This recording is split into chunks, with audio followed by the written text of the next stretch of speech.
तो दोस्तों the mission impossible का द फाइनल पार्ट हमें देखने को मिलने वाला है बहुत जल्द। जी हाँ दोस्तों, हमें इसका ज़्यादा इंतज़ार नहीं करना पड़ेगा।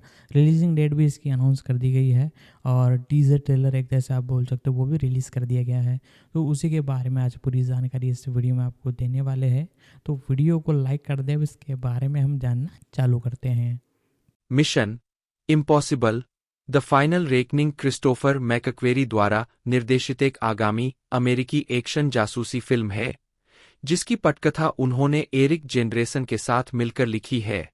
Mission impossible dead reckoning part 1 2023 का सीधा सीक्वल। यह मिशन इम्पॉसिबल फिल्म सीरीज की 8वीं किस्त है। दो Tom Cruise, Hayley Atwell, Ving Rhames, Simon Pegg, Vanessa Kirby, Esai Morales, Pom Klementieff, Henry Czerny, Angela Bassett और रॉल्फ सैक्सन ने पिछली फिल्मों से अपनी भूमिकाएं दोहराई है। 3-4 जनवरी 2019 में क्रूज ने घोषणा की कि 7वीं और 8वीं मिशन इम्पॉसिबल फिल्मों को मैकक्वेरी द्वारा लिखित और निर्देशित दोनों फिल्मों के साथ बैक टू बैक शूट किया जाएगा। बाद में फरवरी 2021 में फिल्म की योजना बदल गई। लौटने वाले और नए कलाकारों की घोषणा जल्द ही की गई और लोरने बाल्फ, जिन्होंने श्रृंखला की 2 पिछली फिल्मों के लिए स्कोर तैयार किया था, फिल्म के लिए स्कोर बनाने के लिए लौट आए। माल्टा, दक्षिण अफ्रीका और नॉर्वे सहित अन्य फिल्मांकन स्थानों के साथ यूनाइटेड किंगडम में मार्च 2022 में फिल्मांकन शुरू हुआ। जुलाई 2023 में सैगैफ्ट्रा हड़ताल के कारण उत्पादन रोक दिया गया था और नवंबर 2024 तक लपेटने से पहले मार्च 2024 में फिर से शुरू किया गया था।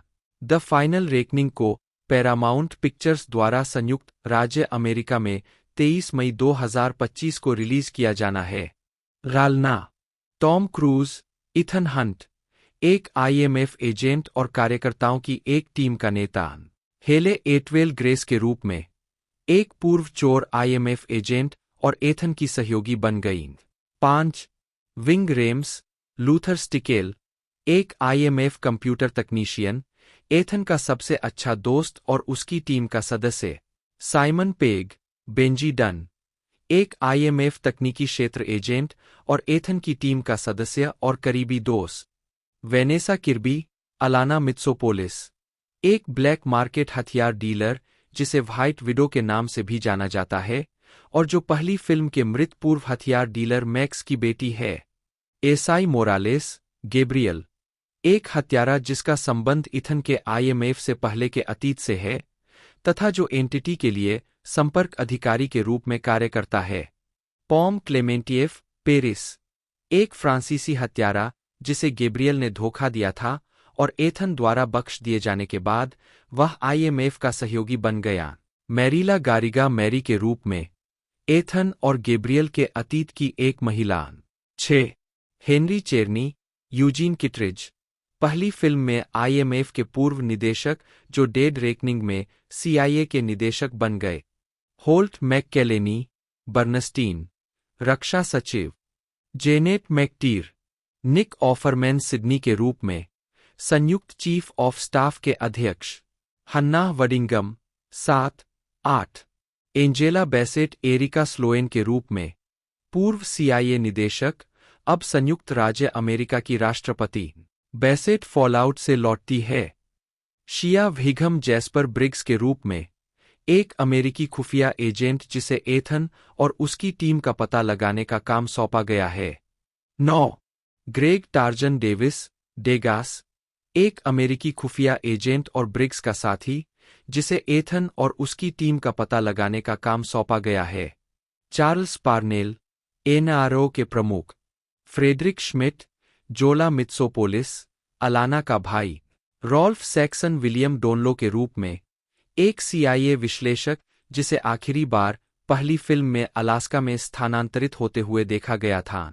10 टॉमी अर्ल जेनकिंस, कर्नल बर्डिक के रूप में मार्क गैटिस और इंदिरा वर्मा क्रमशः डेड रेकनिंग से एनएसए और डीआईए के प्रमुख के रूप में लौटते हैं, जबकि लूसी तुलुगरजुक, कैटी ओब्रायन, 11 ट्रामेल टिलमैन, 12 और स्टीफन ओएंग को अज्ञात भूमिकाओं में लिया गया है।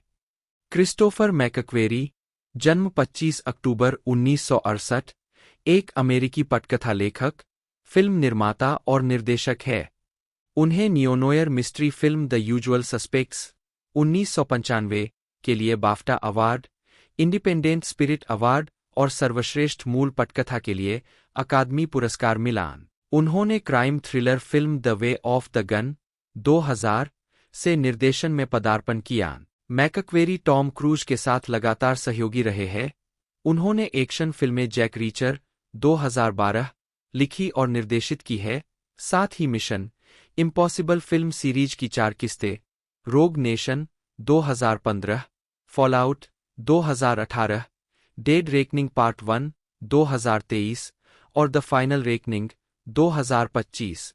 वह क्रूज फिल्मों Valkyrie 2008, edge of tomorrow 2014, Jack Reacher, never go back 2016, the mummy 2017 और टॉप गन मेवरिक 2022 की लेखन और या निर्माण टीम का भी हिस्सा थे, जिनमें से आखिरी को सर्वश्रेष्ठ रूपांतरित पटकथा और सर्वश्रेष्ठ चित्र के लिए अकादमी पुरस्कार नामांकन मिला था। प्रारंभिक जीवन। मैकक्वेरी का जन्म प्रिंसटन, न्यू जर्सी में हुआ था। 1986 में West Windsor Plainsboro High School South से स्नातक होने के बाद 3 उन्होंने पर्थ, पश्चिमी ऑस्ट्रेलिया में क्राइस्ट चर्च ग्रामर स्कूल में सहायक के रूप में काम किया। 2013 में याद करते हुए, मुझे एक अंतरिम कार्यक्रम की पेशकश की गई थी। मैंने एक जगह चुनी और क्राइस्ट चर्च ग्रामर स्कूल में आ गया। मैं स्कूल में रहता था और बोर्डिंग स्कूल में काम करता था, हालांकि मैंने बहुत कम काम किया। 9 महीने बाद निकाल दिया गया। मैंने 3 महीने तक लिफ्ट ली, घर आया, लगभग 1 महीने तक इधर-उधर खटखटाया और फिर तुरंत इस जासूसी एजेंसी के लिए काम करना शुरू कर दिया। आजीविका। मैकक्वेरी की पहली फीचर फिल्म 1993 की थ्रिलर पब्लिक एक्सेस थी, जिसका निर्देशन ब्रायन सिंगर ने किया था। इसने ड्यूविल अमेरिकन फिल्म फेस्टिवल में क्रिटिक्स अवार्ड जीता और सनडांस फिल्म फेस्टिवल का ग्रैंड जूरी पुरस्कार साझा किया। इसे संयुक्त राज्य अमेरिका में नाटकीय रूप से रिलीज नहीं किया गया था। 6 समीक्षा एग्रीगेटर रॉटन टोमाटोज पर इसे 58% की स्वीकृति रेटिंग मिली। 7 मैकक्वेरी ने द यूजुअल सस्पेक्ट्स 1995 लिखा, जिसके लिए उन्हें ब्रिटिश और अमेरिकन एकेडमी अवार्ड्स के साथ-साथ premiere magazine, Texas board of review और शिकागो क्रिटिक्स के साथ-साथ एडगर अवार्ड और इंडिपेंडेंट स्पिरिट अवार्ड से सर्वश्रेष्ठ पटकथा का पुरस्कार मिला। बाद में इसे न्यूयॉर्क टाइम्स की अब तक की 1000 महानतम फिल्मों की सूची में शामिल किया गया और चरित्र वर्बल किंट को AFI की सभी समय के 100 महानतम नायकों और खलनायकों की सूची में शामिल किया गया। 2006 में राइटर्स गिल्ड ऑफ अमेरिका ने 101 महानतम पटकथाओं की अपनी सूची में द यूजुअल सस्पेक्ट्स को 35 वोट दिया। सिंगर के साथ अपने तीसरे सहयोग में मैकक्वेरी ने एक समय पर एक व्यापक पुनर्लेखन किया। 2000 में मैकक्वेरी ने the way of the gun के साथ अपने निर्देशन की शुरुआत की, जो एक आधुनिक समय की पश्चिमी फिल्म थी जिसके लिए उन्होंने पटकथा भी लिखी थी। इसमें Benicio Del Toro, Ryan Phillippe, Tye Diggs और जेम्स कान ने अभिनय किया था। 8.5 मिलियन अमेरिकी डॉलर के बजट वाली इस फिल्म 9 को मिश्रित समीक्षाएं मिलीं, 10 और इसने दुनिया भर में 13 मिलियन अमेरिकी डॉलर की कमाई की। 8 साल बाद मैकक्वेरी ने नाथन अलेक्जेंडर के साथ वाल्किरी का सहलेखन और सहनिर्माण किया, जो 25 दिसंबर 2008 को खुला और यह 20 जुलाई 1944 को एडोल्फ हिटलर की हत्या की वास्तविक साजिश पर आधारित है। पटकथा पर शोध करते समय लेखकों की पहुंच स्टॉफेनबर्ग परिवार के सदस्यों तक थी।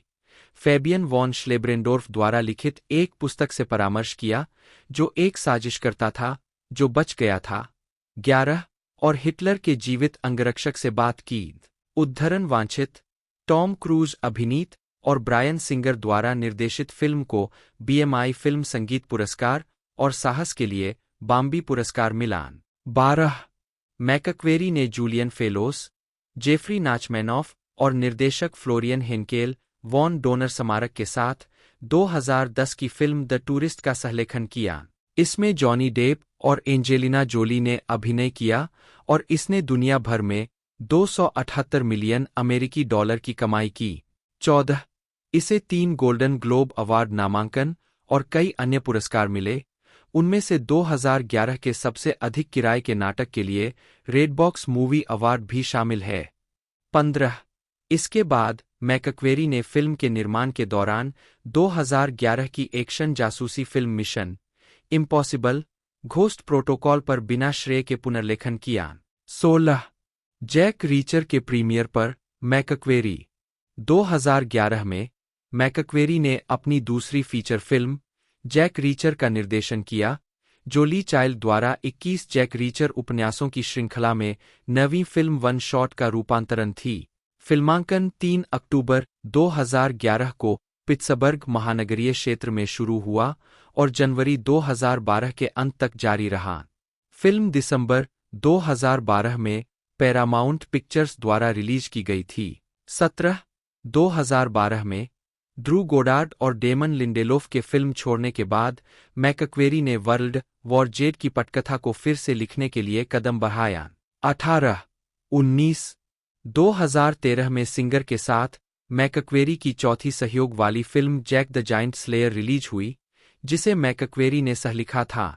आलोचनात्मक समीक्षा मिलीजुली थी और यह बॉक्स ऑफिस पर असफल रही, जिसने अनुमानित $240 मिलियन बजट प्रचार को छोड़कर के मुकाबले केवल $198 मिलियन की कमाई की।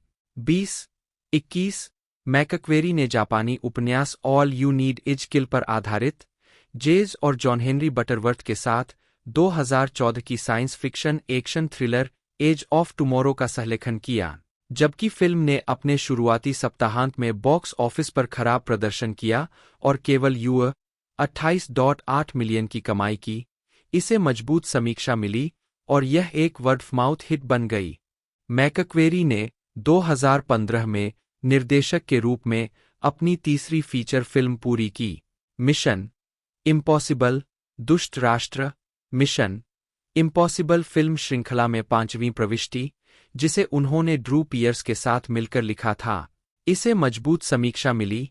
उत्तरी अमेरिकी बॉक्स ऑफिस पर 195 मिलियन अमेरिकी डॉलर से अधिक की कमाई हुई और 2015 की सर्वश्रेष्ठ एक्शन एडवेंचर मूवी के लिए गोल्डन टोमेटो जीता।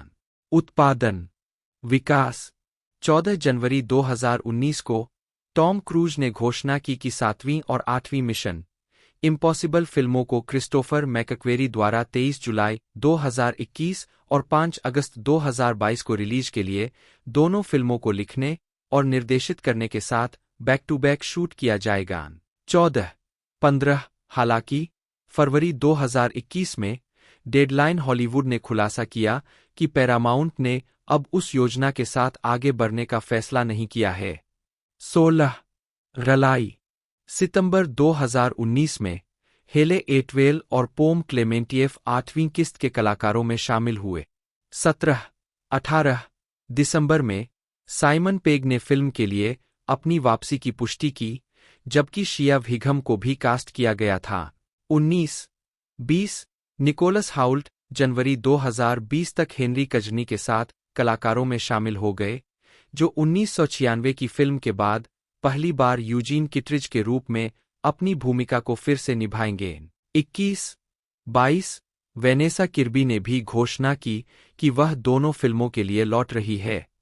23 हालांकि शेड्यूलिंग संघर्षों के कारण दोनों फिल्मों के लिए हाउल्ट की जगह ईसाई मोरालेस को लिया गया। 24 जुलाई 2022 में यह बताया गया कि होल्ट मैककलनी कलाकारों में शामिल हो गए। 26 मार्च 2023 में मैकक्वेरी ने हन्ना वाडिंगहैम, लुसी तुलुगरजुक और रॉल्फ सेक्सन के कलाकारों में शामिल होने की घोषणा की, जिनमें से बाद वाले ने पहली फिल्म से अपनी भूमिका को दोहराया। 27 मार्च 2024 में कैटी ओब्रायन एक अज्ञात भूमिका में कलाकारों में शामिल हुई। 28 अप्रैल 2024 में ट्रामेल टिलमैन को एक अज्ञात भूमिका में लिया गया। 12 नवंबर 2024 में यह पता चला कि एंजेला बेसेट CIA निदेशक एरिका स्लोएन के रूप में अपनी भूमिका को फिर से निभाएंगी। 29 फिल्माने फरवरी 2021 में डेडलाइन हॉलीवुड ने बताया कि फिल्म को अब mission impossible dead reckoning part 1 के साथ बैक टू बैक नहीं फिल्माया जाएगा। 30 नवंबर तक मैकक्वेरी फिल्म को फिर से लिखने की प्रक्रिया में थे। 31-23 मार्च 2022 को द हॉलीवुड रिपोर्टर ने mission impossible dead reckoning part 2 की मुख्य फोटोग्राफी की शुरुआत की सूचना दी। 32 फिल्मांकन यूके में लॉन्गक्रॉस स्टूडियो और लेक डिस्ट्रिक्ट में हुआ। अन्य स्थानों में माल्टा, दक्षिण अफ्रीका और नॉर्वे शामिल थे। दिसंबर 2022 में यह बताया गया कि यूके में फिल्मांकन समाप्त हो गया था। 33 फिर चालक दल विमानवाहक पोत USS जॉर्ज H.W. बुश पर फिल्मांकन जारी रखने के लिए इटली के एपुलिया चला गया। 34 2023 के राइटर्स गिल्ड ऑफ अमेरिका की हड़ताल के दौरान एम्पायर पत्रिका के जून 2023 के अंक में मैकक्वेरी के साथ एक साक्षात्कार के अनुसार उत्पादन को रोक दिया गया था। 35 हालांकि बाद में यह पता चला कि मैकक्वेरी के बयान की यह गलत व्याख्या थी और जारी उत्पादन केवल भाग 1 के प्रचार के पूरा होने की प्रतीक्षा कर रहा था। 36 2023 SAG-AFTRA हड़ताल के कारण जुलाई में फिल्मांकन आधिकारिक तौर पर निलंबित कर दिया गया था। 37 फिल्म मार्च 2024 में उत्पादन में लौट आई, हालांकि मई में एक पनडुब्बी की खराबी के कारण देरी का सामना करना पड़ा। 38 39 इंग्लैंड में फिल्मांकन के दौरान क्रूज और मोरालेस को एक हवाई बाइप्लेन से स्टंट करते हुए देखा गया था। 40 जुलाई 2024 में साइमन पेग ने इंस्टाग्राम पर खुलासा किया कि उनकी ओर से फिल्मांकन पूरा हो गया है, हालांकि कलाकार और चालक दल रेडियो चुप्पी बनाए हुए है। 41 नवंबर 2024 में द हॉलीवुड रिपोर्टर के अनुसार क्रूज और पैरामाउंट के बीच एक साक्षात्कार के अनुसार फिल्म उत्पादन पूरा हो चुका है और वर्तमान में पोस्ट प्रोडक्शन में है। 43 डाक उत्पादन इंडस्ट्रियल लाइट एंड मैजिक 7वीं फिल्म से विजुअल इफेक्ट्स का निर्माण करने के लिए लौटता है, जिसमें क्लियर एंगल स्टूडियो और Halon Entertainment lidar, cyber scanning और प्रीविजुअलाइजेशन के अतिरिक्त विक्रेता है। 44 45 46 अक्टूबर 2023 में डेड रेकनिंग पार्ट 2 को फिल्म के उपशीर्षक के रूप में हटा दिया गया था। 47 और नवंबर 2024 में द फाइनल रेकनिंग के रूप में नए उपशीर्षक की पुष्टि की गई थी। 48 संगीत लोरने बाल्फ को मई 2020 में 7वें और 8वें मिशन इम्पॉसिबल फिल्मों के लिए स्कोर तैयार करने की घोषणा की गई थी। इससे पहले उन्होंने मिशन इम्पॉसिबल फॉलआउट 2018 के लिए ऐसा किया था। 49 मुक्त करना mission impossible the final reckoning 23 मई 2025 को रिलीज होने वाली है। 50 इसे पहले 5 अगस्त 2022 को रिलीज के लिए निर्धारित किया गया था। 51 लेकिन इसे 4 नवंबर 2022, 52 7 जुलाई 2023, 53 28 जून 2024, 54 तक विलंबित कर दिया गया और फिर 2023 सैग-एफ्ट्रा हड़ताल के परिणामस्वरूप वर्तमान तिथि पर The SpongeBob Movie Search for SquarePants की मूल रिलीज तिथि ले ली गई। 55 भविष्य जून 2023 में मैकक्वेरी ने फैंडेंगो को बताया कि डेड रेकनिंग और द फाइनल रेकनिंग जरूरी नहीं कि श्रृंखला को समाप्त कर दे और वे भविष्य की किश्तों के लिए विचार विकसित कर रहे थे।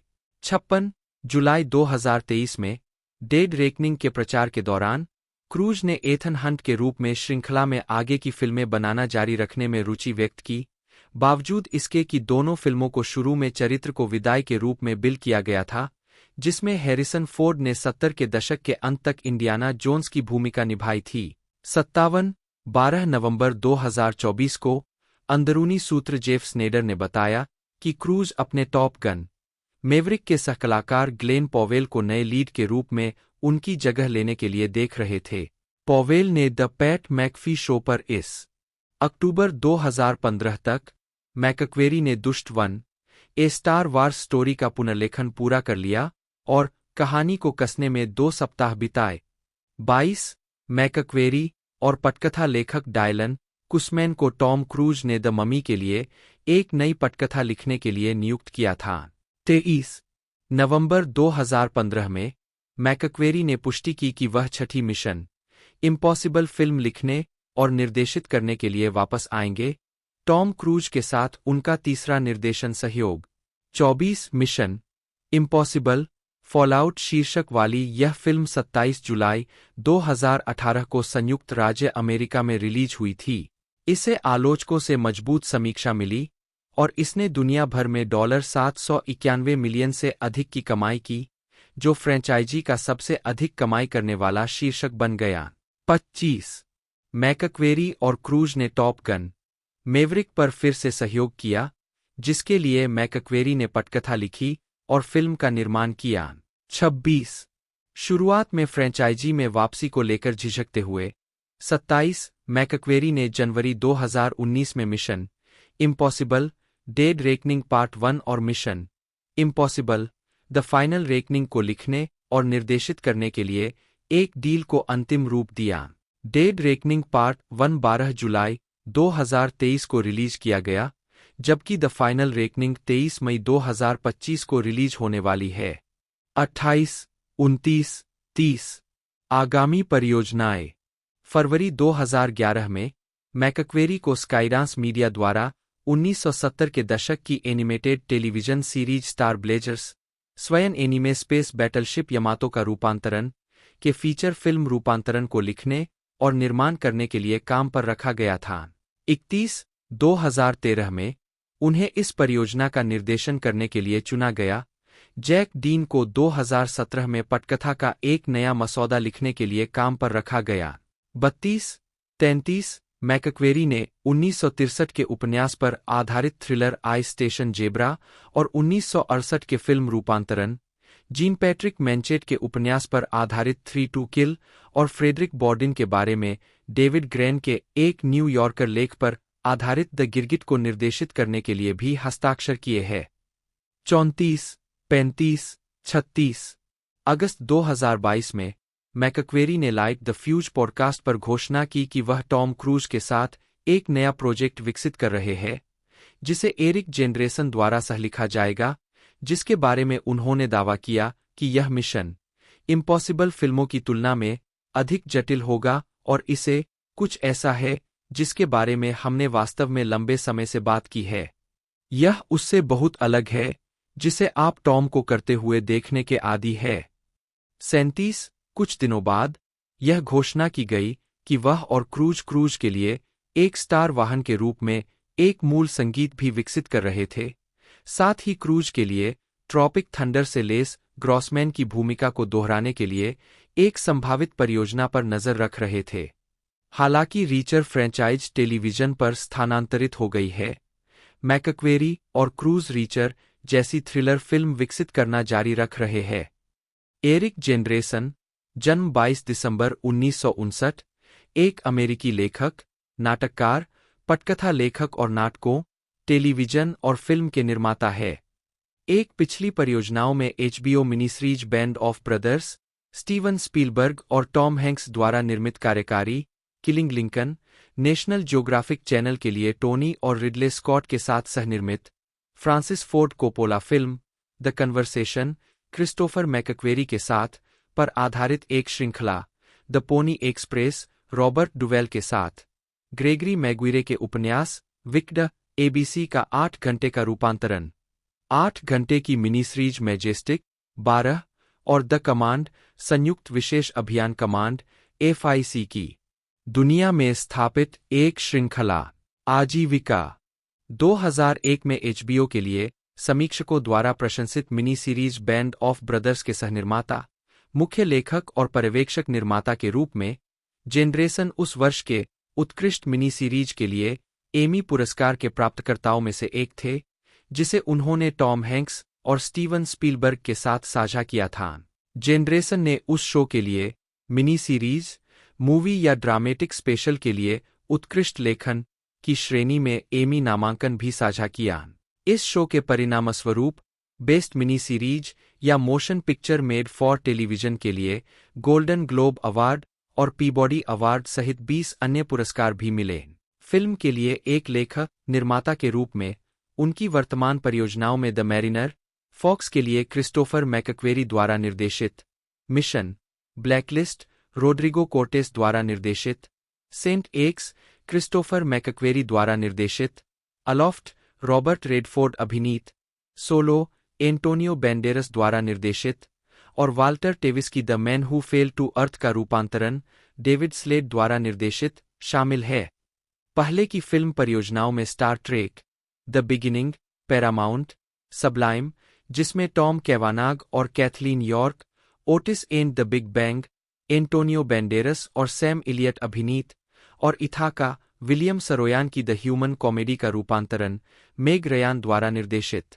एक लेखक, निर्माता और टेलीविजन के लिए शोरूनर के रूप में उनकी वर्तमान परियोजनाओं में शामिल है स्पेशल, 1960 के दशक के वृत्तचित्र फिल्म निर्माताओं पर आधारित एक श्रृंखला, नेशनल ज्योग्राफिक चैनल के लिए मार्टी नोक्सन के साथ, फ्रांसीसी विदेशी सेना की कहानियों पर आधारित एक श्रृंखला, थॉमस बिडेगेन और दिमित्री रसम के साथ, द वॉर, 20वीं सदी के अंतहीन परस्पर संघर्षों के बारे में 5 सीजन की एक श्रृंखला, क्रिस्टोफर मैकक्वेरी के साथ, द 43, द्वितीय विश्व युद्ध के ब्रिटिश पूर्व सैनिकों द्वारा अपनी धरती पर फांसीवाद से लड़ने के बारे में एक 6 घंटे की लघु श्रृंखला, BBC NBC, ए कलर्ड मैन्स रिमिनिसेंस, जेम्स मैडिसन के गुलाम पॉल जेनिंग्स की कहानी को बयां करने वाली 8 घंटे की लघु श्रृंखला, टाइगर विलियम्स और रोड्रिगो गार्सिया के साथ rocket man, Wernher von Braun और उन लोगों के बारे में 10 घंटे की लघु श्रृंखला जिन्होंने हमें चंद्रमा और उससे आगे तक पहुंचाया, क्लाइंब टू कॉन्कर, द्वितीय विश्व युद्ध में 10वें माउंटेन डिवीजन के बारे में 10 घंटे की लघु श्रृंखला, वाइल्डवुड के साथ, और shot all to hell, James Younger gang और नॉर्थफील्ड, मिनेसोटा, छापे के बारे में 4 घंटे की लघु श्रृंखला, TNT। जेनरेशन ने कई किताबें भी लिखी है, जिनमें से कई पेरू और अमेजन बेसिन के सामाजिक नृविज्ञान से संबंधित है, जिनमें dance of the four winds और इसका सीक्वल, आइलैंड ऑफ द सन, दोनों अल्बर्टो विलोल्डो के जर्नल पर आधारित और उनके साथ सहलिखित, और बच्चों की किताब, The First Story Ever Told, Villoldo के साथ भी शामिल है। Hanuman, Joshua M. ग्रीन और ली मिंग के साथ, रामायण के एक हिस्से का बच्चों के लिए पुनर्कथन है। जेनरेशन वर्तमान में निर्देशक क्रिस्टोफर मैकक्वेरी के साथ mission impossible, dead reckoning part 1 और mission impossible, the final reckoning, मूल रूप से डेड रेकनिंग पार्ट 2 का सहलेखन कर रहे हैं। मैकक्वेरी और जेनरेशन टॉम क्रूज के साथ एक अभी तक बिना शीर्षक वाली फिल्म पर भी काम कर रहे हैं, जिसे मैकक्वेरी ने मिशन इम्पॉसिबल फिल्मों की तुलना में जटिल बताया, और कुछ ऐसा जिसके बारे में हम बहुत लंबे समय से बात कर रहे हैं। यह टॉम को आप जो करते हुए देखते हैं उससे बहुत अलग है। 2. वह एक नाटककार भी है। The Killing of Michael Malloy, Excuse My Dust, Malice Aforethought. व्यक्तिगत जीवन, जेनरेशन चार्लोट, उत्तरी कैरोलिना और सॉसलिटो, कैलिफोर्निया में रहते हैं। AMV, हिंडेलुपेन पर सवार होकर, जो 119 साल पुराना रिवेटेड लोहे का जहाज है, जिसने 1940 में डनकर्क निकासी के दौरान सेवा की थी। उनका विवाह वीनस मदोरा एस्ली बॉबिस से हुआ है, जो एक मनोचिकित्सक और कैलिफोर्निया विश्वविद्यालय, सैन फ्रांसिस्को के लैंगली पोर्टर मनोचिकित्सा संस्थान में आंशिक अस्पताल कार्यक्रम की पूर्व कार्यक्रम निदेशक और पायल्ट हाउस पिक्चर्स में उनकी पार्टनर है। वह सनडांस स्क्रीन राइटर्स लैब में सलाहकार है। वेनेसा नुआला किर्बी, जन्म 18 अप्रैल 1988, एक अंग्रेजी अभिनेत्री है। उन्होंने मंच पर अपने पेशेवर अभिनय की शुरुआत की, जिसमें all my sons 2010, a midsummer nights dream 2010, women beware women 2011, 3 sisters 2012 और a streetcar name desire 2014 में स्टेला कोवाल्स्की के रूप में प्रशंसित प्रदर्शन शामिल है। किर्बी ने Netflix drama series the crown 2016 से 2017 में राजकुमारी मार्गरेट की भूमिका निभाकर अंतर्राष्ट्रीय स्तर पर ख्याति प्राप्त की, जिसके लिए उन्हें सर्वश्रेष्ठ सहायक अभिनेत्री का ब्रिटिश एकेडमी टेलीविजन पुरस्कार मिला।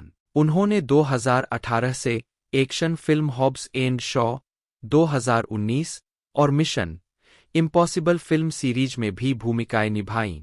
पीसेज ऑफ ए वूमन 2020 में एक दुखी महिला की भूमिका के लिए उन्होंने सर्वश्रेष्ठ अभिनेत्री का वोल्पी कप जीता और सर्वश्रेष्ठ अभिनेत्री के लिए एकेडमी पुरस्कार के लिए नामांकन प्राप्त किया। किर्बी ने तब से ऐतिहासिक ड्रामा नेपोलियन 2023 में महारानी जोसेफिन की भूमिका निभाई है। जिंदगी, शिक्षा और परिवार। किर्बी का पालन पोषण लंदन के विम्बलडन में हुआ। उनके माता पिता जेन किर्बी एक पूर्व कंट्री लिविंग पत्रिका लेखक है और रोजर किर्बी एक सेवानिवृत्त सर्जन और रॉयल सोसाइटी ऑफ मेडिसिन के अध्यक्ष है। उसके 2 भाई बहन हैं, जो एक स्कूल शिक्षक और जूलियट एक नाटकीय agent. 2 lady Eleanor hall school में पढ़ने और London academy of music and dramatic art lambda द्वारा ठुकराए जाने के बाद किर्बी ने दक्षिण अफ्रीका में एड्स धर्मशाला में यात्रा करने और काम करने के लिए 1 साल का अंतराल लिया। 3 इसके बाद उन्होंने एक्सेटर विश्वविद्यालय में अंग्रेजी का अध्ययन किया। 2 निजी जीवन। 2015 से 2019 तक वह अभिनेता कैलम टर्नर के साथ रिश्ते में थी। 2022 से किर्बी एक अमेरिकी पूर्व पेशेवर लैक्रोस खिलाड़ी, सहसंस्थापक और प्रीमियर लैक्रोस लीग के अध्यक्ष पॉल रबिल के साथ रिश्ते में है। 5 आजीविका। 2010 से 2014 स्टेज पर पदार्पण और शुरुआती काम। किर्बी ने एक टैलेंट एजेंसी के साथ अनुबंध किया और थिएटर निर्देशक डेविड थैकर से मुलाकात की, जिन्होंने उन्हें 2010 में ऑक्टागन थिएटर बोल्टन में 3 प्रमुख भूमिकाएं दी। 6 आर्थर मिलर की ऑल माई सन्स, हेनरिक इब्सेन की घोस्ट्स और विलियम शेक्सपियर की ए मिडसमर नाइट्स ड्रीम।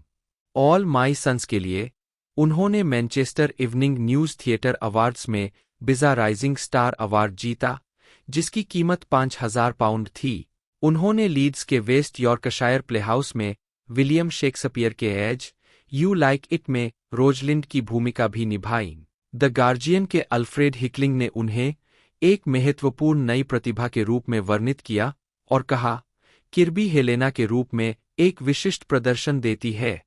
7 2011 में किर्बी ने नेशनल थिएटर में थॉमस मिडल्टन द्वारा निर्देशित, मैरियन इलियट द्वारा निर्देशित, हैरियट वाल्टर और हैरी मेलिंग के साथ वुमेन बिवेयर वुमेन में अभिनय किया।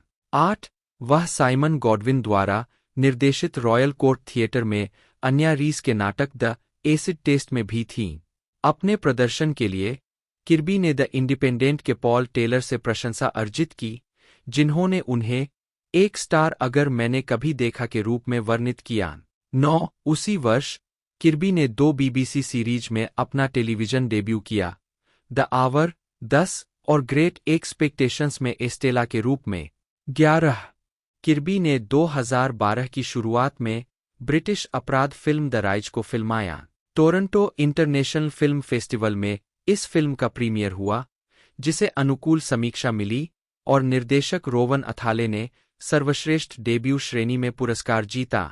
फिर उन्होंने सितंबर 2012 में यंग विक में 3 सिस्टर्स के बेनेडिक्ट एंड्रयूज द्वारा प्रशंसित स्टेज प्रोडक्शन में माशा की भूमिका निभाई, जिसे असाधारण रूप से अच्छी समीक्षा मिली। विशेष रूप से टाइम आउट के मैट ट्रूमैन ने लिखा, शानदार कलाकारों में से किर्बी ने माशा के रूप में अलग पहचान बनाई है। 12 2013 में किर्बी ने जॉन हेफरनैन के साथ एडवर्ड II में इंग्लैंड की रानी इसाबेला ऑफ फ्रांस की भूमिका निभाने के लिए रॉयल नेशनल थिएटर में वापसी की, और द गार्जियन के लिए माइकल बिलिंगटन ने कहा कि किर्बी ने मजबूत प्रदर्शन किया। 13 किर्बी ने रिचर्ड कर्टिस की romantic comedy film about time में सहायक भूमिका निभाई थी, जिसमें रेचल मैकएडम्स ने अभिनय किया था। 14 उस दौरान उन्होंने अमेरिकी फिल्म चार्ली कंट्रीमैन में कुछ भूमिकाएं निभाईं और British TV series Agatha Christie's Poirot के एक एपिसोड में। 15 2014 की गर्मियों में किर्बी ने ए स्ट्रीटकार नेम्ड डिजायर में स्टेला कोवाल्स्की की भूमिका निभाई, फिर से यंग विक में बेनेडिक्ट एंड्रयूज के साथ मिलकर, ब्लेंच डुबोइस के रूप में गिलियन एंडरसन और स्टेनली के रूप में बेन फोस्टर के साथ। 16 उन्होंने वाटसन स्टेज अवार्ड्स 2014 में सर्वश्रेष्ठ सहायक अभिनेत्री श्रेणी जीती। 17 इसके अलावा 2014 में किर्बी क्वीन एंड कंट्री में दिखाई दी, जिसे जॉन बोरमन ने लिखा और निर्देशित किया। इसे 2014 के कान फिल्म महोत्सव के निर्देशकों के पखवाड़े अनुभाग में प्रदर्शित किया गया था। 18 2015 से 2020 सफलता और अंतर्राष्ट्रीय मान्यता। 2017 में किर्बी द क्राउन का प्रचार करते हुए 2015 का साल किर्बी के लिए बहुत ही फलदायी रहा। वास्तव में उन्होंने स्क्रीन पर सहायक भूमिकाएं निभाईं। एवरेस्ट में अमेरिकी सोशलाइट सैंडी हिल पिटमैन के रूप में, द वाचोव्स्की द्वारा space opera film Jupiter ascending में, और बोन इन द थ्रोट में, जिसका premiere south by southwest film festival में हुआ। 19 टेलीविजन में किर्बी ने एंथनी हॉपकिंस और इयान मैककेलेन के साथ British television drama film the dresser में काम किया। 20 और द फ्रैंकनस्टाइन क्रॉनिकल्स श्रृंखला में उनकी मुख्य भूमिका थी। 21 2015 में ही किर्बी को मई 22 में नेटफ्लिक्स की पहली मूल ब्रिटिश सीरीज द क्राउन के लिए राजकुमारी मार्गरेट के रूप में चुना गया था, जो कि क्वीन एलिजाबेथ द्वितीय के शासनकाल के बारे में एक ऐतिहासिक ड्रामा सीरीज है। अपने प्रदर्शन के लिए किर्बी को 2017 में सर्वश्रेष्ठ सहायक अभिनेत्री के लिए बाफ्टा टीवी पुरस्कार के लिए नामांकित किया गया था और 2018 में सीजन 2 के लिए पुरस्कार जीता। 23 इस भूमिका के लिए उन्हें आलोचकों से प्रशंसा मिली और वे अंतर्राष्ट्रीय स्तर पर ख्याति प्राप्त की। 24 इस बीच 2016 में किर्बी ने अल्मेरा थिएटर में रॉबर्ट इके के प्रोडक्शन अंकल वान्या में एलेना की भूमिका निभाई, जिसके लिए उन्हें शानदार समीक्षा मिली। वैरायटी के मैट ट्रूमैन ने लिखा कि उनका प्रदर्शन उन्हें अपनी पीढ़ी की उत्कृष्ट मंच अभिनेत्री के रूप में पुष्टि करता है, जो सबसे अप्रत्याशित विकल्पों में सक्षम है। 25 मिशन इम्पॉसिबल फॉलआउट के प्रमोशन के लिए एक साक्षात्कार के दौरान किर्बी। इस वर्ष के दौरान किर्बी ने 3 स्क्रीन भूमिकाएं निभाईं। उन्होंने कॉलिन फर्थ, जूड लॉ और निकोल किडमैन के साथ जीनियस में जेल्डा फिट्जगेराल्ड की भूमिका निभाई।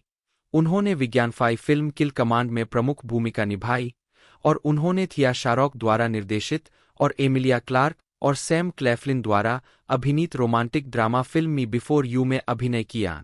2018 में किर्बी मंच पर वापस आई और रॉयल नेशनल थिएटर में पॉली स्टेनहम की जूली में शीर्षक चरित्र निभाया, जो अगस्त स्ट्रिंडबर्ग की मिस जूली का एक रूपांतरण था। बड़े पर्दे पर उन्होंने 2 एक्शन फ्रेंचाइजी फिल्मों में अभिनय किया।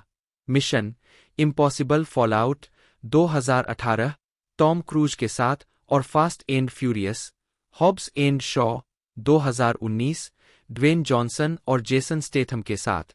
हॉब्स एंड शॉ में उनकी भूमिका के लिए कंबोले कैंपबेल ने सोचा कि वेनेसा किर्बी ने व्यंग्यात्मक बुद्धि और आकस्मिक घातकता के साथ शो चुरा लिया। 26 किर्बी बायोपिक मिस्टर जोन्स में भी दिखाई दीं। 2019 के दौरान किर्बी को जेक गिलेनहाल के साथ फ्रेंच थ्रिलर फिल्म सरनली सॉरेन सेल्स में दिखाई देना था, लेकिन निर्देशक थॉमस बिडेगेन और गिलेनहाल के बीच मतभेद के बाद फिल्म को पूरी तरह से फिर से लिखा गया और फिर से तैयार किया गया। 28 उसी वर्ष किर्बी बर्ड्स ऑफ प्री में ब्लैक कैनरी की भूमिका के लिए पसंदीदा में से एक थीं, लेकिन प्रशंसकों और खुद किर्बी के उत्साह के बावजूद भूमिका जुर्नी स्मोलेट को मिल गई। 2020 में किर्बी ने कॉर्नेल मुंदरुश्को की पीसेज ऑफ ए वुमन में एक दुखी महिला मार्था का किरदार निभाया। यह फिल्म शिशु हानि के आसपास के आघात और दुख के करीब पहुंचती है। 31 फिल्म को सकारात्मक समीक्षा मिली, जिसमें किर्बी को सार्वभौमिक आलोचनात्मक प्रशंसा मिली। 32 पीटर डेब्रूज ने वैरायटी के लिए लिखा कि यह अंततः किर्बी की फिल्म है, क्योंकि मंच का चमत्कार अब तक का उनका सबसे प्रभावशाली स्क्रीन प्रदर्शन है। 34 रोलिंग स्टोन के डेविड फियर ने उनके प्रदर्शन को उत्कृष्ट कहानी। 35 किर्बी ने 2020 के वेनिस फिल्म फेस्टिवल में सर्वश्रेष्ठ अभिनेत्री का वोल्पी कप जीता। 36 37 उन्हें विभिन्न नामांकन प्राप्त हुए, विशेष रूप से अकादमी पुरस्कार, 38 गोल्डन ग्लोब, बाफ्टा पुरस्कार और स्क्रीन एक्टर्स गिल्ड पुरस्कार के लिए।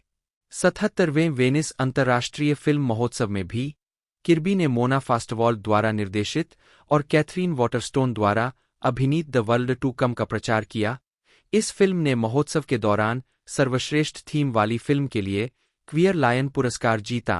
39 द गार्जियन के लिए अपनी समीक्षा में जैन ब्रूक्स ने लिखा कि किर्बी ने मुक्त उत्साही टैली के रूप में एक बढ़िया करिश्माई मोड़ दिया है। 40 द इंडिपेंडेंट के लिए क्लेरिस लॉफ्रे ने कहा, किर्बी का प्रदर्शन रोमांचकारी, मोहक, जीवंत है। 41 2021 वर्तमान स्वतंत्र फिल्में और ब्लॉकबस्टर। 2021 में किर्बी ने अपनी बहन जूलियट के साथ लंदन स्थित प्रोडक्शन कंपनी अलूना एंटरटेनमेंट की सहस्थापना की। 42 जिसका नेटफ्लिक्स के साथ फर्स्ट लुक डील है। 43 उसी वर्ष वह ड्रामा फिल्म इटालियन स्टरीज में प्रमुख भूमिका में थीं, जिसका ट्रिबेका फिल्म फेस्टिवल में विश्व प्रीमियर हुआ था। 44 रोलिंग स्टोन्स के डेविड फियर ने लिखा कि किर्बी एक पूरी तरह से कच्चा, निर्दोष, अहंकार रहित प्रदर्शन देती है। 45 2021 और 2023 के बीच किर्बी हेले एटवेल, सोफिया डी मार्टिनो और डेजी रिडले के साथ ट्रू स्पाइस पॉडकास्ट की होस्ट में से एक थीं। 46 ये पॉडकास्ट मिशन पर असली जासूसों के बारे में बात करते हैं। 47 फिर 2022 में उन्होंने फ्लोरियन जेलर द्वारा निर्देशित ड्रामा फिल्म द सन में ह्यूग जैकमैन द्वारा निभाए गए किरदार की दूसरी पत्नी बेथ की भूमिका निभाई, जिसकी पटकथा उन्होंने और क्रिस्टोफर हैम्पटन ने लिखी थी। 48 द सन का विश्व प्रीमियर 79वें वेनिस अंतर्राष्ट्रीय फिल्म समारोह में हुआ था और फिल्म के आलोचकों की मिलीजुली समीक्षाओं के बावजूद जैकमैन और किर्बी के अभिनय की प्रशंसा की गई थी। वैरायटी के लिए क्लेटन डेविस ने कहा, किर्बी एक बेहतरीन ढंग से निष्पादित शारीरिक चित्रण के साथ अभिनय के पहिए को फिर से आविष्कृत कर रहे हैं। 49 2022 में उन्होंने नेपोलियन बोनापार्ट की पहली पत्नी महारानी जोसेफिन डी ब्यूहरनेस के रूप में जोडी कॉमर की जगह ली। 50 ऐतिहासिक ड्रामा फिल्म नेपोलियन 2023 में जोआक्विन फीनिक्स के साथ शीर्षक भूमिका में और रिडले स्कॉट द्वारा निर्देशित। 51 किर्बी ने mission impossible dead reckoning part 1 2023, 52 और mission impossible the final reckoning 2025 में अलाना मित्सोपोलिस उर्फ द व्हाइट विडो की अपनी भूमिका को भी दोहराया। 53 फरवरी 2024 में किर्बी मार्वल सिनेमैटिक यूनिवर्स में शामिल हो गई और वह the fantastic four first steps में सुसान स्टॉर्म बटा इनविजिबल वूमन की भूमिका निभाएंगी, जिसे एमसीयू के फेज 6 के हिस्से के रूप में 25 जुलाई 2025 को रिलीज किया जाना है। 54 किर्बी एवेंजर्स डूम्सरे 2026 और एवेंजर्स सीक्रेट वॉर्स 2027 में भूमिका को फिर से निभाएंगी। 55 मार्च 2024 में किर्बी को लिनेट के रूप में घोषित किया गया, जो इसी नाम के विली व्लाउटिन उपन्यास पर आधारित द नाइट ऑलवेज कम्स के नेटफ्लिक्स रूपांतरण में प्रमुख भूमिका है। 56 फिल्मांकन पोर्टलैंड में वसंत 2024 के दौरान हुआ। हेनरी चेरनी बटा TRNI बटा चेर नी जन्म 8 फरवरी 1959, एक कनाडाई रंगमंच, फिल्म और टेलीविजन अभिनेता है। उन्हें The Voyage of Saint Vincent, clear and present ranger, the I Storm, The Exorcism of Emily Rose, Fido, Remember, Ready और नॉट और स्क्रीम 6 फिल्मों में उनकी भूमिकाओं के लिए जाना जाता है, विशेष रूप से mission impossible dead reckoning part 1 और mission impossible the final reckoning में यूजीन किटरिज की भूमिका के लिए, साथ ही साथ कई टेलीविजन कार्यक्रमों में अतिथि और प्रमुख भूमिकाओं के लिए, जिसमें ABC prime time soap opera revenge में कॉनराड ग्रेसन की नियमित भूमिका शामिल है। चेरनी को थिएटर वर्ल्ड अवार्ड और 2 जेमिनी अवार्ड प्राप्त हुए हैं और द अदर हाफ में उनके प्रदर्शन के लिए उन्हें सर्वश्रेष्ठ सहायक अभिनेता के लिए कैनेडियन स्क्रीन अवार्ड के लिए नामांकित किया गया था। प्रारंभिक जीवन और शिक्षा। चेरनी का जन्म 8 फरवरी 1959 को टोरंटो, ओंटारियो, कनाडा में हुआ था, जो पोलिश कनाडाई माता-पिता की 3 संतानों में सबसे छोटे थे। 1, 2, कई स्लाविक भाषाओं में चेरनी शब्द का अर्थ काला होता है। 3, उनके पिता वेल्डर के रूप में काम करते थे। 4, और उनकी मां एक बेकरी में काम करती थी। 3, चेरनी ने टोरंटो में यॉर्क विश्वविद्यालय 3 में भाग लिया। आजीविका। चेरनी ने मॉन्ट्रियल के नेशनल थिएटर स्कूल में औपचारिक प्रशिक्षण प्राप्त किया। 1982 में स्नातक होने के बाद उन्होंने ओटावा के नेशनल आर्ट्स सेंटर से लेकर एडमोंटन के सिटाडेल थिएटर और स्ट्रैटफोर्ड फेस्टिवल तक पूरे कनाडा में मंच पर प्रदर्शन किया। 1980 के दशक के अंत तक उन्होंने खुद को कनाडाई थिएटर के एक अनुभवी दिग्गज के रूप में स्थापित कर लिया था, लकी लैरी से बहुत दूर, जो उनकी पहली भूमिका थी। चेरनी ने टोरंटो में हम्बरसाइड कॉलेजिएट इंस्टीट्यूट में जेनेट कील के निर्देशन में संगीत नाटकों में अभिनय करना शुरू किया। चेरनी ने choices of the heart, the Margaret Sengar story में शीर्षक चरित्र के पति की भूमिका निभाई। 5, 1996 में चेरनी ने मिशन इम्पॉसिबल में यूजीन किटरिज की भूमिका निभाई, जिसकी भूमिका 2023 की film mission impossible dead reckoning part 1 में दोहराई गई है। 6, the voyage of Saint Vincent, clear and present ranger, the I storm और द मिशेल अपार्टमेंट्स में उनकी प्रमुख भूमिकाएं थीं।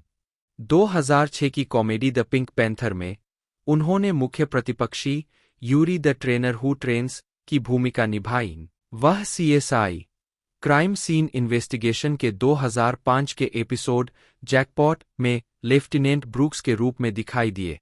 नील डोनाल्ड वाल्श की सच्ची कहानी के बारे में कन्वर्सेशन विद गॉड में चेरनी ने वाल्श की भूमिका निभाई। 2007 में वह शोटाइम सीरीज द ट्यूडर्स में ड्यूक ऑफ नॉरफॉक की भूमिका निभाते हुए दिखाई दिए।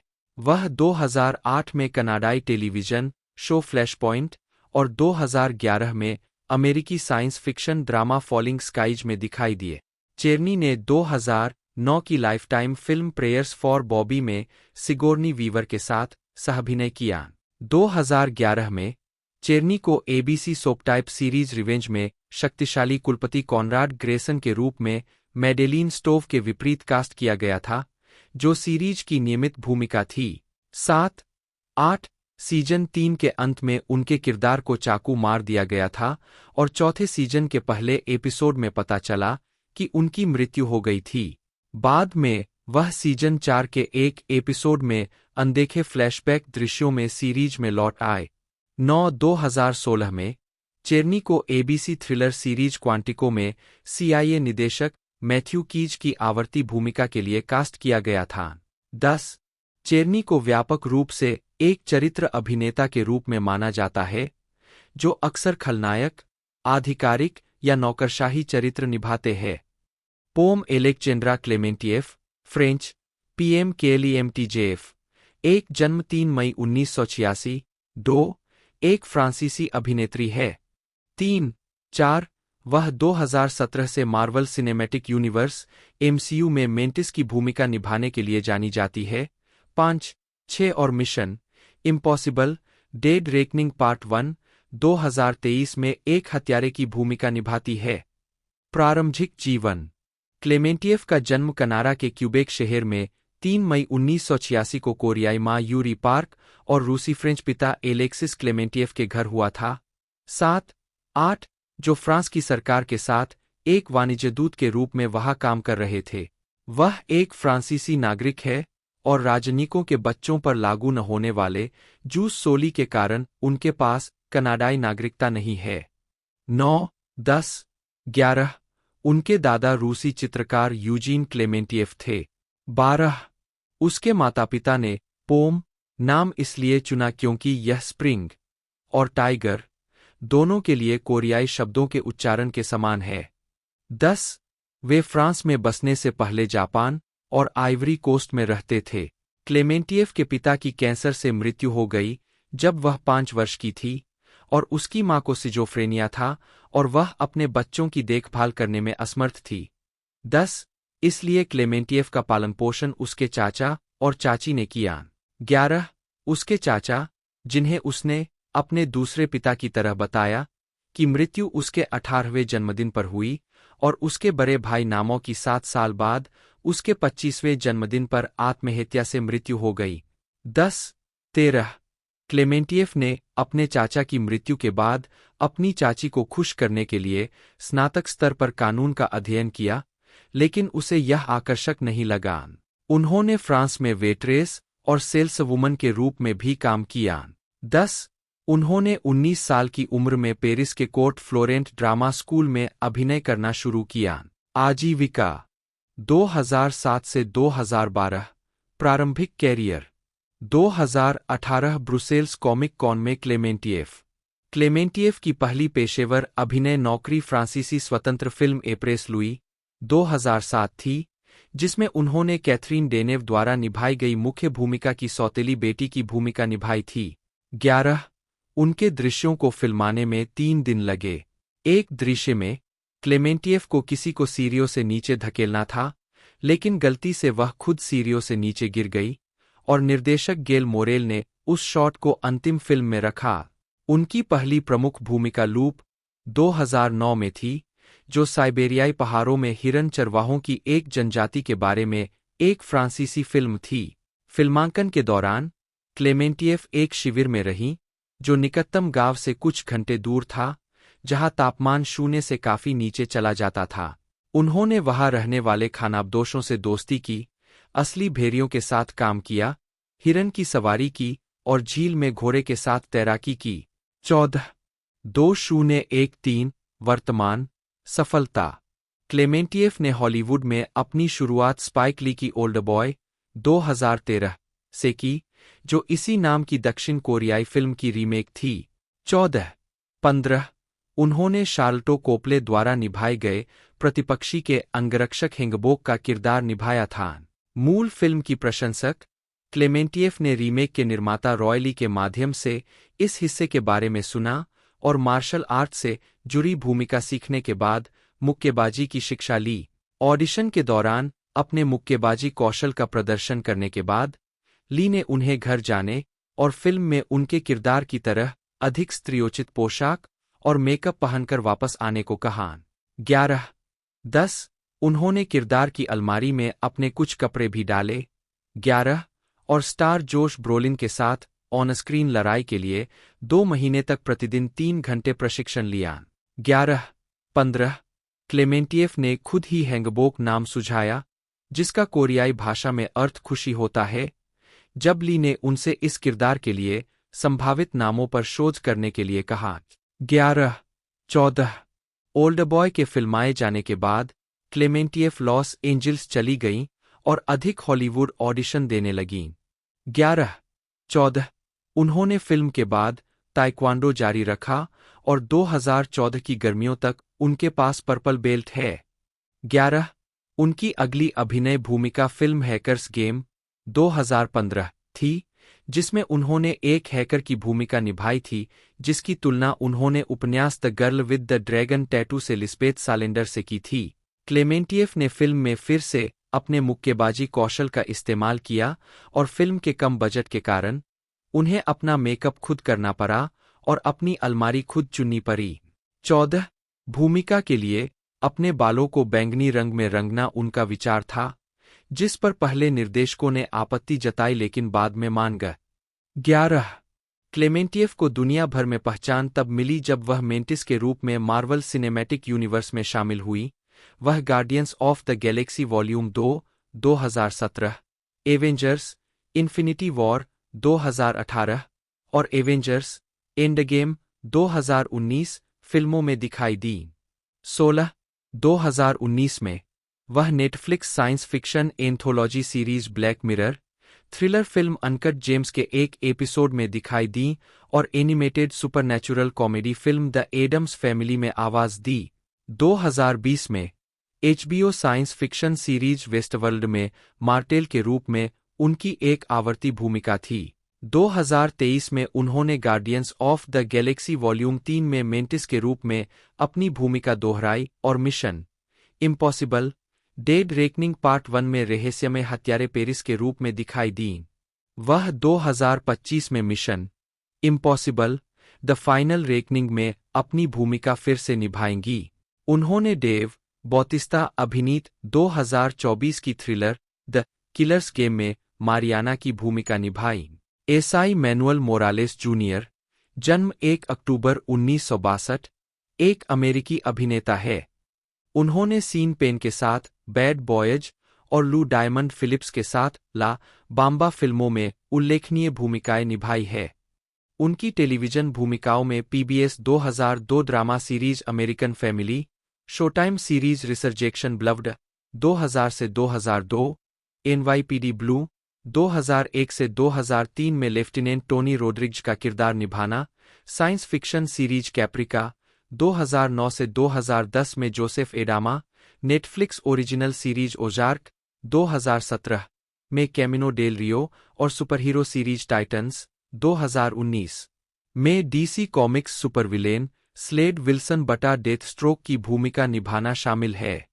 मोरालेस 2023 की जासूसी action film mission impossible dead reckoning part 1 में टॉम क्रूज के साथ मुख्य प्रतिपक्षी गैब्रियल के रूप में दिखाई दिए, एक भूमिका जिसे वह 2025 में mission impossible the final reckoning में दोहराएंगे।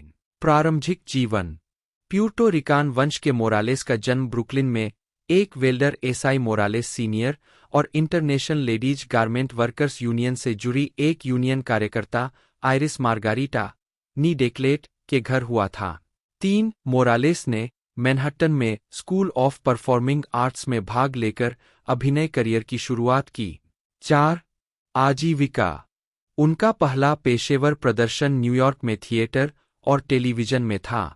उनकी पहली प्रमुख फिल्म बैड बॉयज 1983 थी, जो किशोर सुधार गृह में सजा पाने वाले प्रतिद्वंद्वी किशोरों के बारे में थी। मोरालेस 1985 में टीवी सीरीज फेम के एक एपिसोड में दिखाई दिए। उन्होंने 1986 में NBC की मिनिसीरीज ऑन विंग्स ऑफ ईगल्स में बर्ट लैंकेस्टर के साथ सहअभिनय किया, जिसमें उन्होंने ईरानी राशिद की भूमिका निभाई, जो रॉस पेरोट के बारे में एक सच्ची कहानी का नायक था। Morales Miami vice, the equalizer और 24 में भी दिखाई दिए। उन्होंने ला बाम्बा 1987 में बॉब मोरालेस की भूमिका निभाई, जो 1950 के दशक के रॉक एंड रोल गायक रिची वालेंस के वास्तविक जीवन के पूर्व अपराधी और बाइकर सौतेले भाई थे। उन्होंने अल्ट्रावायलेट 1992 में निकोलस वॉकर की भूमिका भी निभाई। उनकी कुछ अन्य भूमिकाओं ने उनकी सामाजिक राजनीतिक रुचियों को प्रतिबिंबित किया है, जैसे 1994 में द बर्निंग सीजन, 1995 में My Family Mi Familia, The Disappearance of Garcia Lorca 1997 और सदर्न क्रॉस 1999।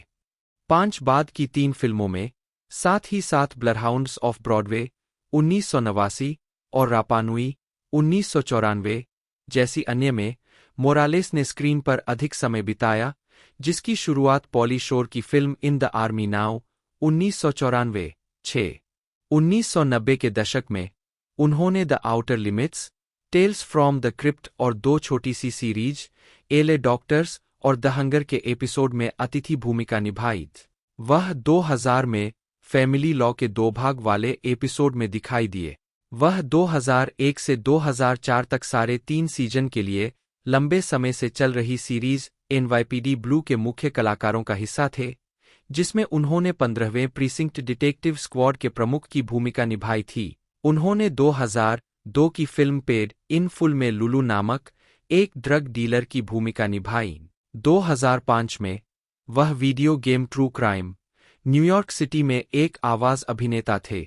मोरालेस, दाए, ग्रेस पार्क, बाय और एरिक स्टॉल्ट्स बीच में के साथ। मोरालेस को फिल्म अमेरिकन फ्यूजन 2005 में कास्ट किया गया था। 7 और 2006 में वह फॉक्स सीरीज वेनिश्ड के कलाकारों में शामिल हुए, FBI एजेंट माइकल टाइनर के रूप में। श्रृंखला 1 सीजन तक चली। 8 2007 में Morales USA network drama series burn notice के एक एपिसोड में दिखाई दिए, जिसमें स्थानीय अपराधियों द्वारा सुरक्षा के पैसे के लिए क्यूबा के एक दुकानदार को धमकाया जा रहा था। 2008 में मोरालेस ने सीबीएस ड्रामा जेरिको में मेजर एडवर्ड बेक की भूमिका निभाई थी। वह छोटे दूसरे सीजन के सभी 7 एपिसोड में दिखाई दिए। उसी वर्ष वह किल किल फास्टर फास्टर में दिखाई दिए, जोएल रोज के इसी नाम के उपन्यास पर आधारित एक फिल्म नोयर थी। मोरालेस ने साइंस फिक्शन टेलीविजन सीरीज कैप्रिका में जोसेफ अदामा की भूमिका निभाई, जो कि SYFY की बैटलस्टार गैलाक्टिका सीरीज की प्रीक्वल है। 9-10 हालांकि यह सीरीज काफी प्रत्याशित थी, लेकिन 2010 में यह केवल एक सीजन तक ही चल पाई। 2009 में उन्होंने लॉस एंजिल्स में नूर ईरानी फिल्म फेस्टिवल के लिए आधिकारिक फेस्टिवल जज के रूप में काम किया। लोरने बाल्फे, जन्म 23 फरवरी 1976, एक स्कॉटिश संगीतकार और फिल्म, टेलीविजन और वीडियो गेम स्कोर के रिकॉर्ड निर्माता है। हंस जिमर के रिमोट कंट्रोल प्रोडक्शंस के एक अनुभवी, बाल्फ के स्कोरिंग क्रेडिट में फिल्में शामिल हैं Megamind, Penguin of Madagascar, Home, Terminator Genisys, 13 Hours, The Secret Soldiers of Benghazi, The Lego Batman Movie, Mission impossible Fallout और इसका sequel mission impossible dead reckoning part 1, Bad Boys for Life और इसका sequel Bad Boys, Ride और Die, Black Widow, Black Adam, Dungeon and Dragons, Honour Among Thieves, Gran Turismo और Beverly Hills Cop, Axel F, साथ ही video game Assassin's creed, रिवीलेशंस, Assassin's creed 3, crisis 2, स्काईलैंडर्स और call of duty, modern warfare 2। बाद में उन्होंने उत्कृष्ट मूल मुख्य शीर्षक थीम संगीत के लिए प्राइम टाइम एमी पुरस्कार के लिए नामांकन अर्जित किया। उन्होंने निर्देशकों माइकल बे, क्रिस मैके, क्रिस्टोफर मैकक्वेरी, आदिल एल अरबी और बिलाल फल्लाह और मिकेल हाफस्ट्रॉम के साथ भी सहयोग किया। उन्होंने स्काईडांस प्रोडक्शंस के लिए नया फैनफेयर तैयार किया, जिसका लिप्यंतरण इस प्रकार किया गया: there's a world, there's a moon. बाल्फ ने अन्नपूर्णा पिक्चर्स के डीप नोट ओपनिंग लोगो की भी रचना की। प्रारंभिक जीवन और शिक्षा। बाल्फ का जन्म स्कॉटलैंड के इन्वर्नेस में हुआ था। वे एडिनबर्ग के फेट्स कॉलेज गए, जहां उन्हें संगीत छात्रवृत्ति मिली थी। 2011 में मोरालेस ने ड्रामा फिल्म गन हिल रोड में एनरिक के रूप में अभिनय किया। 12 और पिक.टीवी पर प्रसारित वेब ड्रामा लॉस अमेरिकन्स में। 13 मोरालेस ने 2011 में लॉन्च किए गए इंटरनेट प्रोग्राम लॉस अमेरिकन्स में टोनी प्लाना, यवोन डेलारोसा, लूपे ओंटिव्रोस और जेसी गोंजालेज के साथ काम किया। 2015 में रॉबर्ट रॉड्रिग्ज ने उन्हें horror series from dusk till dawn, the series के दूसरे सीजन के लिए लॉर्ड अमांसियो मालवाडो के रूप में कास्ट किया। 14 जिसके बाद 2017 में नेटफ्लिक्स की मूल सीरीज ओजार्क के पहले सीजन में मुख्य भूमिका निभाई और फिर 2019 में DC universe superhero series titans के दूसरे सीजन में स्लेड विल्सन बटा डेथ स्ट्रोक के रूप में एक विरोधी की भूमिका निभाई। 15 Morales mission impossible dead reckoning part 1 में गैब्रियल के रूप में दिखाई दिए, जो फिल्म का मुख्य खलनायक था, एक भूमिका जिसे वह इसके sequel mission impossible the final reckoning में दोहरा रहे हैं। 16 2023 में मोरालेस ने वेस्टर्न थ्रिलर कॉटनमाउथ में अभिनय किया, जो 2024 में रिलीज के लिए तैयार है। 17 पुरस्कार और सम्मान। 2005 में मोरालेस मर्सिडीज रूहल के साथ को लैटिन एक्टर्स के हिस्पैनिक संगठन होला से उत्कृष्टता के लिए रीता मोरेनो होला पुरस्कार मिला। उद्धरण आवश्यक। एक अभिनेता और रोल मॉडल के रूप में उनके प्रभाव के लिए उन्हें फिल्म, संगीत और कला के लिए अर्पा फाउंडेशन से लाइफटाइम अचीवमेंट पुरस्कार मिला। उद्धरण वांछित। सक्रियतावाद। मोरालेस ने खुद को एक अभिनेता के रूप में वर्णित किया है।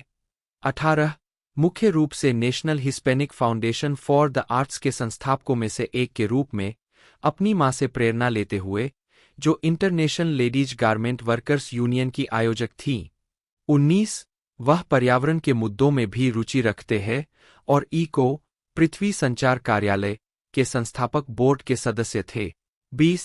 28 फरवरी 2007 को यूसीएलए के फ्रायड प्लेहाउस में द गिफ्ट ऑफ पीस के ऑल स्टार बेनिफिट रीडिंग में उन्होंने एक संघर्षरत अप्रवासी परिवार के एक आशावादी सदस्य की भूमिका निभाई।